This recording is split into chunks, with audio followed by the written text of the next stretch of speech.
So, paano po yan kung sakaling hindi tuloy-tuloy o pumalya ka sa hulog? Mababaliwala po ba ang mga nahulog mo? So, another question na nakita natin sa comment sa video about Kaiser. Kung sakaling pumalya ka, hindi po mababaliwala agad yung Kaiser mo.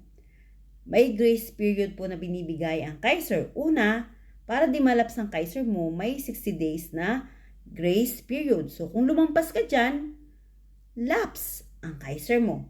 Kapag lapse, anything happen, walang benepisyo. But it doesn't mean na wala na yung pera mo. Andun pa rin at pwede mo siyang ituloy. Hulugan basta hindi lalampas sa 2 years na grace period ni Kaiser.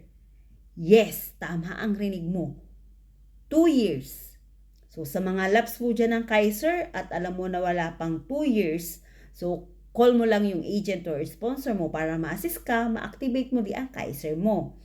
Para sa mga kompletong detalye tungkol dito, may question, comment lang po kayo sa baba or send me a message. Sa mga interesadong kumuha ng Kaiser, message me for one-on-one presentation.